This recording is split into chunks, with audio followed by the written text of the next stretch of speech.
Delhi police का अवैध बांग्लादेशी रोहिंग्याओं की वेरिफिकेशन ड्राइव चल रही है। आज कालिंदी कुंज के मदनपुर खादर में पुलिस ने ऑपरेशन चलाया। लोगों के डॉक्यूमेंट चेक पर एक्शन शुरू हो गया है। दिल्ली में अवैध तरीके से रह रहे 5 रोहिंग्या मुसलमानों को अरेस्ट किया गया है। आज सुबह कालिंदी कुंज के मदन खादर इलाके में पुलिस ने वेरिफिकेशन ड्राइव शुरू की। बस्तियों में लोगों से आधार कार्ड, पैन कार्ड और वोटर कार्ड मिलान किए जा रहे हैं। क्या नाम है आपका? जिन लोगों के पास दस्तावेज नहीं है, पुलिस ऐसे लोगों की लिस्ट बना रही है। दिल्ली पुलिस का ये एक्शन दिल्ली के उपराज्यपाल के ऑर्डर के बाद से शुरू हुआ है। एलजी ने 2 महीने के अंदर अवैध घुसपैठियों की पहचान करके दिल्ली से बाहर डिपोर्ट करने का आदेश दिया है। मदनपुर खादर में कई लोग ऐसे भी मिले हैं जिनके पास आधार और पैन कार्ड तो है, लेकिन दिल्ली का वोटर आईडी कार्ड नहीं है। दिल्ली पुलिस की यह ड्राइव अलग अलग इलाकों में चल रही है। दिल्ली पुलिस की वेरिफिकेशन अभियान पर सियासत भी शुरू हो गई है। दिल्ली के सत्तारूढ़ आम आदमी पार्टी और बीजेपी आमने सामने आ गई है। दिल्ली में रोहिंग्या वेरिफिकेशन के बीच दिल्ली सरकार भी एक्टिव हो गई है। एजुकेशन डिपार्टमेंट ने एक आदेश जारी कर स्कूलों में अवैध रोहिंग्याओं के बच्चों का एडमिशन रोकने के लिए कहा है। दिल्ली में अवैध बांग्लादेशी घुसपैठियों पर एक्शन उपराज्यपाल के आदेश पर शुरू हुआ, तो दिल्ली की आप सरकार ने भी अवैध घुसपैठियों पर एक्शन का प्लान बनाया है। दिल्ली सरकार के एजुकेशन डिपार्टमेंट ने नया ऑर्डर जारी किया है और दिल्ली के स्कूलों में अवैध बांग्लादेशी प्रवासी स्टूडेंट का एडमिशन रोकने का आदेश दिया है। एजुकेशन डिपार्टमेंट का ऑर्डर क्लियर है। एडमिशन प्रोसेस में स्टूडेंट के डॉक्यूमेंट का सख्ती से वेरिफिकेशन किया जाए, वैध स्टूडेंट का ही दाखिला किया जाए। आदेश में यह भी साफ किया गया कि अगर किसी छात्र को लेकर शक हो तो पुलिस और राजस्व अधिकारियों को सूचना दी जाए। दिल्ली में बांग्लादेशी रोहिंग्याओं पर मचे घमासान के बीच अरविंद केजरीवाल चुनाव आयोग पहुंच गए हैं, जिसके बाद बीजेपी सांसद मनोज तिवारी ने केजरीवाल पर आरोप लगा दिया कि केजरीवाल के तार रोहिंग्या मुसलमानों से जुड़े हैं। वहीं आम आदमी पार्टी के नेताओं ने केंद्रीय मंत्री हरदीप पुरी के 2022 वाले ट्वीट को लेकर बीजेपी को घेरना शुरू कर दिया है। आम आदमी पार्टी का आरोप है कि केंद्र सरकार ने दिल्ली के लोगों के ईडब्ल्यूएस फ्लैट के हक रोहिंग्या मुसलमानों को दे दिया है। केंद्रीय गृह मंत्री ने भी इस पर साफ किया कि ऐसा कोई भी आदेश नहीं दिया गया है। लखनऊ बैंक लॉकर लूट केस में पुलिस का बड़ा एक्शन हुआ है। एक ही रात में 2 लुटेरों का एनकाउंटर हो गया। पहला एनकाउंटर लखनऊ के चिन्हट इलाके में हुआ है और 25,000 का इनामी बदमाश ढेर हुआ। यूपी में क्राइम करोगे तो सजा का फैसला भी ऑन द स्पॉट होगा, वो भी क्राइम के हिसाब से होगा। यही लखनऊ में बैंक लॉकर केस में हुआ है। बैंक लॉकर लूट कांड में 2 आरोपियों का एनकाउंटर हो गया। पहला एनकाउंटर लखनऊ में हुआ तो दूसरी बदमाश का एनकाउंटर गाजीपुर में किया गया। लखनऊ के चिन्हट थाना क्षेत्र इलाके में किसान पथ पर 25,000 का इनामी बदमाश सोबिंद कुमार को पुलिस ने मार गिराया। लूट का आरोपी सोबिंद अपने एक साथी के साथ कार से किसान पथ पर जा रहा था, जहां सोबिंद की मुलाकात पुलिस से हो गई। पुलिस को देखते ही सोबिंद और उसके साथी ने गोली चला दी। फिर वही हुआ जो यूपी में बदमाशों के गोली चलाने पर होता है। पुलिस ने भी गोली का जवाब गोली से दिया। क्रॉस फायरिंग में बदमाश सोबिंद को 2 गोलियां लगी, जबकि सोबिंद का साथी फरार हो गया। घायल सोबिंद को पुलिस तुरंत राम मनोहर लोहिया अस्पताल ले गई, जहां इलाज के दौरान सोबिंद की मौत हो गई। बता दें, लखनऊ में इंडियन ओवरसीज बैंक में सेंध लगाकर बदमाश घुसे थे और 42 लॉकर तोड़कर लाखों की ज्वेलरी लूट ली थी। इसी केस में पुलिस आरोपियों की तलाश कर रही है। एक दिन पहले ही एक बदमाश का हाफ एनकाउंटर हुआ था। बैंक लूट कांड में 4 आरोपियों को गिरफ्तार किया जा चुका है, वहीं 2 बदमाश अभी भी फरार है। पुलिस ने बदमाशों के पास से भारी मात्रा में जेवर, पिस्टल, एक कार बरामद की है। लखनऊ में लॉकर लूट के आरोपी बदमाश गोविंद का एनकाउंटर हुआ। 4 घंटे के अंदर ही गाजीपुर में सोबिंद के साथी सनी को भी पुलिस ने मार गिराया। अस्पताल के स्ट्रेचर पर पड़े इस बदमाश को देखिए, ये लुटेरा सनी दयाल है जो पुलिस के जवाबी गोली का शिकार हो गया है। सनी दयाल लखनऊ में बैंक लॉकर लूट का आरोपी था। लखनऊ से 343 किलोमीटर दूर गाजीपुर में पुलिस के साथ मुठभेड़ में मारा गया। बताया जा रहा है कि गाजीपुर पुलिस और स्वाट टीम ज्वाइंट चेकिंग कर रही थी, जहां बाइक पर 2 लोग दिखे। पुलिस ने रोका तो रुकने की बजाय भागने लगे। पुलिस ने दोनों का पीछा किया, पकड़ने के लिए घेराबंदी की, लेकिन बदमाशों ने पुलिस टीम पर फायरिंग शुरू कर दी। जवाब में पुलिस ने भी गोलियां चलाई।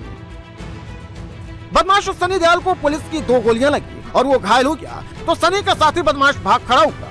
घायल बदमाश को पुलिस ने अस्पताल पहुंचाया, जहां सनी की मौत हो गई। बदमाश सनी दयाल के पास से पुलिस को एक पिस्टल, 6 खोखा कारतूस, 2 जिंदा कारतूस, चोरी की ज्वेलरी और 35,500 रुपए कैश बरामद किया गया है।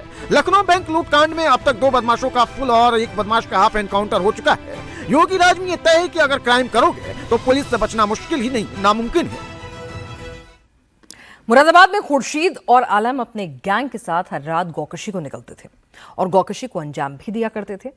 लेकिन एक रात गौकशी से पहले ही गैंग की मुलाकात पुलिस से हो गई, जिसके बाद दोनों अब अस्पताल पहुंच गए हैं। ये जिशान है जो सफेद स्वेटर में अस्पताल के बेड पर लेटा है। ये आलम है जो लाल जैकेट में अस्पताल के बेड पर पड़ा है। जिशान और आलम बीमार होने के बाद अस्पताल नहीं पहुंचे। दोनों को पुलिस ने अस्पताल में भर्ती कराया है। जिशान और आलम मुरादाबाद के गो तस्कर हैं जो रात में गोकशी के लिए गाड़ी से निकले थे। तभी दोनों बदमाशों की पुलिस से मुठभेड़ हो गई। दोनों ने पुलिस पर गोली चलाई। जवाबी एक्शन में दोनों के पैर में गोली लगी। दोनों बदमाश एक साथ अस्पताल ले जाए गए। पुलिस मुठभेड़ कटकर थाना इलाके के पंडित नगला गांव के पास हुई। जिशान और आलम के पास गोकशी के हथियार, अवैध असलहे बरामद हुए हैं। दोनों गो तस्करों के साथ 3 और साथी थे जो मौके से फरार हो गए। करीब 1 हफ्ते पहले भी दोनों आरोपियों ने गोकशी की थी और गोकशी के अवशेष गांगन नदी में फेंक दिए थे। गोकशी का ये गैंग आज भी गोकशी करने जा रहा था। संभल के शिव मंदिर में भक्तों की भीड़ लगातार बढ़ रही है। संभल ही नहीं बल्कि पूरे उत्तर प्रदेश से लोग शिव मंदिर में दर्शन के लिए पहुंच रहे हैं। मंगल को संभल में हर हर महादेव का जय घोष भी हुआ और बजरंग बली का जयकारा भी लगा। शिव मंदिर में भजन और कीर्तन भी चल रहा है। जब से इस मंदिर के कपाट खुले हैं तब से इस मंदिर में श्रद्धालुओं की भीड़ बढ़ती जा रही है। पहले सिर्फ मंदिर में शिव और हनुमान की पूजा हो रही है। अब लोगों ने अमृत कूप की भी पूजा शुरू कर दी है। मंदिर के बाहर प्रसाद के लिए एक दुकान भी लगाई गई है। आज मंगलवार का दिन है और संभल में जो प्राचीन हनुमान मंदिर सबके सामने आया, वहां पर आप देखेंगे तो भक्तों का आज सुबह से तांता लगा हुआ है। ये कुआं है जहां पर भी देखिए पूजा की जा रही है, पूजा अर्चना कर रहे हैं। तमाम जो भक्त है वो दूर दूर से यहाँ पर आ रहे हैं क्योंकि इसकी खुदाई की गई है और सामने भी आपको, हालांकि इसको ढक दिया गया है अभी ताकि कोई इसमें गिर ना जाए, लेकिन यहाँ पूजा अर्चना का जो दौर है वो चल रहा है। इसके अलावा आज मंगलवार का दिन है तो सुबह से ही जो भक्तों का तांता है मंदिर पर लगा हुआ है। दूर दूर से जो भक्त है वो आ रहे हैं अपने परिवार के साथ। देखिए किस तरह से जो पूजा अर्चना है यहाँ पर की जा रही है। में रानी की बावड़ी में खुदाई का काम तेज हो गया है। चौथे दिन की खुदाई के बाद मजदूरों के साथ साथ अब बुलडोजर का काम भी शुरू हो चुका है। बावड़ी में कुएं की तरफ भी खुदाई का काम शुरू कर दिया गया है। बावड़ी की सीढ़ियों पर दनादन फावड़ा चलाया जा रहा है। रानी की जिस बावड़ी को सालों पहले मिट्टी से दफनाया गया था उस मिट्टी को अब फावड़े से हटाया जा रहा है। फोकस बावड़ी की सीढ़ियों पर है। कल तक के खुदाई में से 5 सीढ़ियां मिली थी। आज आगे की गिनती शुरू कर दी गई है। दावा किया जा रहा है कि ये सीढ़ियां बावड़ी के अंतिम तल तक जाती है, इसलिए खुदाई का काम पूरी सावधानी के साथ किया जा रहा है। आज अगर बात करते हैं तो और जो सीढ़ियां है उनका जो निशान है उनके वो यहाँ पर मिल रहे हैं। कल 5 सीढ़ियां हमने आपको दिखाई थी, जिसके बाद अब और ज्यादा जो सीढ़ियां है उनकी खुदाई हो रही है क्योंकि जो स्थानीय लोग हैं वो ये बता रहे हैं कि इस पूरी अगर बावड़ी की बात करते हैं तो नीचे तक ये सीढ़ियां जाती है और ये 3 तल है इस बावड़ी में, अभी आधा ही तल सिर्फ खुद पाया है। बाहर जो जेसीबी आप देख रहे हैं, क्योंकि लगातार ये बात सामने आ रही है और प्रशासन की तरफ से भी ये कहा गया है कि 400 वर्ग मीटर ये पूरी जो बावड़ी है उसका पूरा रकबा है, तो अब प्रशासन बराबर में खुदाई शुरू इसकी कर दी गई है। देखिए ये तो मैनुअल खुदाई हो रही है, यहाँ तो जेसीबी से अभी खुदाई नहीं हो सकती।